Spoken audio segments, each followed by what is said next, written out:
Ang industriya ng sining at telebisyon sa Pilipinas ay binubuo ng mga makukulay na kwento ng tagumpay, pagsisikap at pagbabago ng landas. Isa sa mga pinakatanyag na pangalan na nag-iwan ng malalim na marka sa larangan ito ay si Carla Elago Ford, na higit na kilala ng publiko sa pangalang Carla Estrada.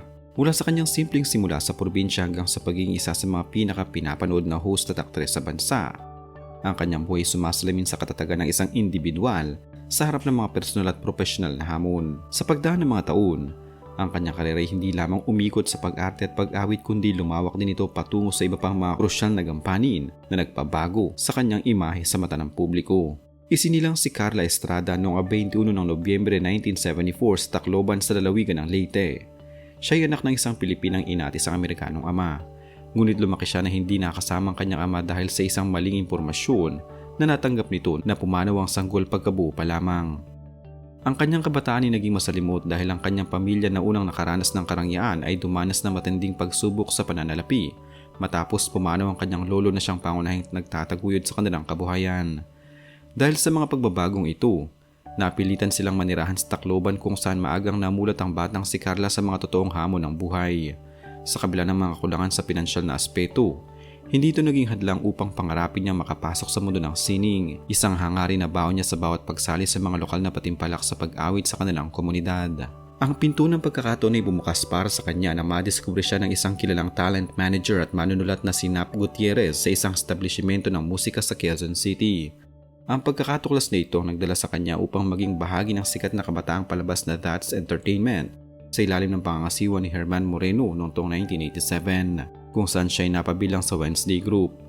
Ginamit niya ang pagkakataong ito upang maipakita ang kanyang talento sa pag-arte at pag-awit na nagbukas pa ng maraming proyekto sa telebisyon at pelikula noong dekada 90. Ilan sa mga naunang pelikula na kanyang kinatampukan ay ang Wanted Bata Batuta noong 1987, First Time Like a Virgin noong 1992 at ang pelikulang Marie Chris Shoson Japayuki noong 1993 na nagbigay sa kanya ng mas malawak na pagkilala bilang isang seryosong aktres. Noong 1995, nakamit niya ang kanyang unang pangunahing papel sa pelikulang Kakaibang Karisma na sinundan pa ng iba't ibang pagganap sa mga teleserye ng ABS-CBN gaya ng Saan Ka Man Naroon noong 1999 at Sa Dulo ng Walang Hanggan noong 2002. Sa kabila ng kanyang pausbong na karera noong kanyang kabataan, ang personal na buhay ni Carla ay dumaan sa mas masisidhing hamon.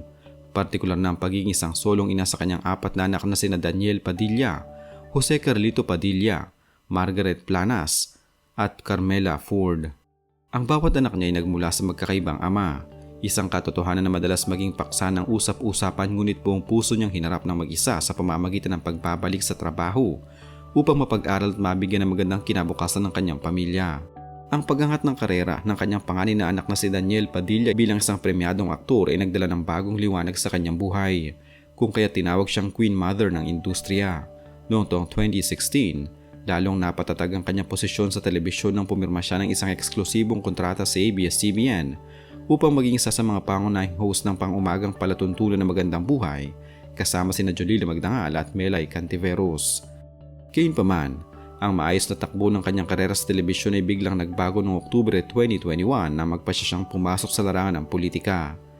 Opisyal na naghain si Carla ng kanyang Certificate of Candidacy bilang ikatlong nominee ng Tingog Party List para sa May 2022 elections. Ang desisyong ito ay nagdulot ng matinding kontrobersya at batikos mula sa mga tagahanga at netizens, partikular na mga taga-suporta ng tambalang Katniel dahil ang kasalukuyang kinatawan ng naturang party list na si Yeda Romualdez ay isa sa mga mambabatas na bumoto laban sa pagpapanibago ng prangkisa ng ABS-CBN noong Hulyo 2020. Sa kabila ng mga negatibong reaksyon at mga trending na panawagang iuro ang kanyang kandidatura, nanatili siya sa kanyang desisyon na maglingkod sa publiko.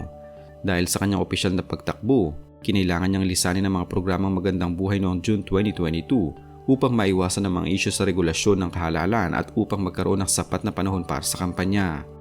Matapos ang halalan noong 2022 kung saan nagwagi ang kanilang party list, pansamantalang nagbalik si Carla sa telebisyon noong Abril 2023 bilang bagong host ng Face to Face sa TV5 na isang reboot ng tanyag na tabloid talk show. Ang kanyang pagganap bilang tagapamagitan sa mga hidwaan ng mga ordinaryong mamamayan ay nagpakita ng kanyang panibagong kakayahan bilang isang host na may empatya at tapang. Subalit ang kanyang pananatili sa programang ito ay hindi rin nagtagal dahil noong August 2024, napabalita ang kanyang tuluyang pag-alis sa naturang programa na kalaunan ay hinalinhan na ng iba pang mga personalidad. Ang kanyang sunod-sunod na pagkawala sa mga pangunahing programa sa telebisyon ay nag-iwan ng maraming katanungan sa publiko kung tuloy na ba niyang tinalikuran ang mundo ng showbiz na kanyang ginagalawan sa loob ng mahigit 3 dekada.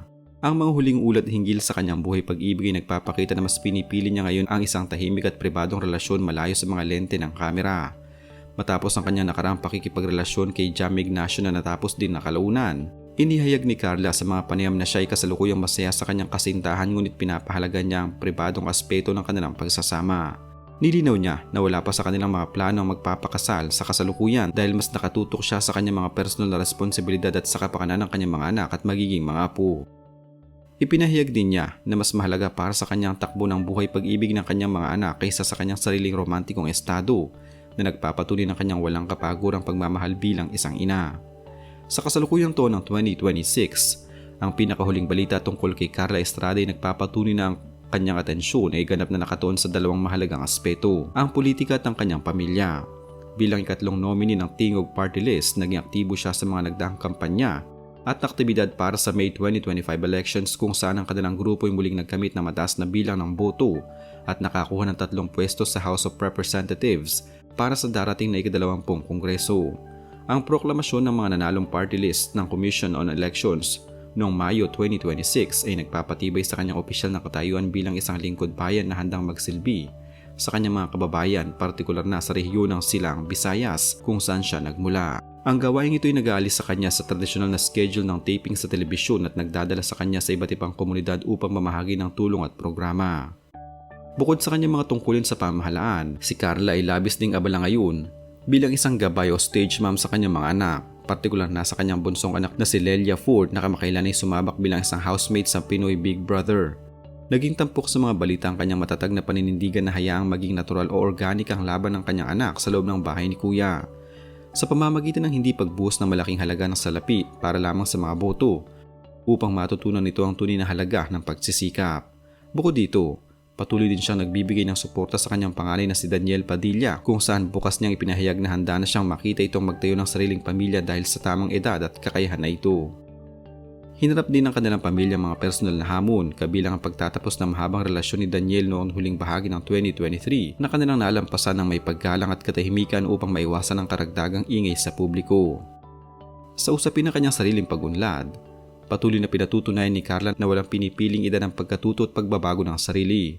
Matapos niyang makamit ang kanyang Bachelor sa Office Administration mula sa Philippine Christian University sa pamamagitan ng mga alternatibong programa sa edukasyon, mas pinaglaanan din niya ng pansin ang kanyang pisikal na kalusugan at fitness regimen ngayong 2026. Ang kanyang mga social media accounts ay nagpapakita ng kanyang disiplina sa pag-ehersisyo at pagpapanatili ng malusog na pangangatawan na malayo sa kanyang mga nakaraang imahe sa telebisyon. Ang mahakbang na ito ay patunay na pinipili niyang mamuhay ng may kalidad, kapayapaan at kabuluhan sa labas ng maingay na industriya ng aliwan. Ang naging biyahe ng buhay ni Carla Estrada mula sa kanyang kabataan sa Tacloban hanggang sa rurok ng kanyang karera sa showbiz at ngayon sa kanyang paglipat sa serbisyo publiko ay isang malinaw na ebidensya ng kanyang kakayahang magbago at umangkop sa mga bagong yugto ng buhay. Hindi man siya madalas makita sa mga teleserye at talk show gaya ng dati, ang kanyang presensya ay nananatiling makabuluhan sa pamamagitan ng kanyang mga advokasya at tungkulin sa lipunan bilang isang mambabatas at pinuno ng komunidad. Ang kanyang kwento ay hindi nagtatapos sa pagiging isang sikat na personalidad sa telebisyon, kundi nagpapatuloy ito sa isang mas malawak na entablado kung saan ang layunin ay ang tunay na pagtulong sa kapwa at ang matatag na paggabay sa kanyang pamilya.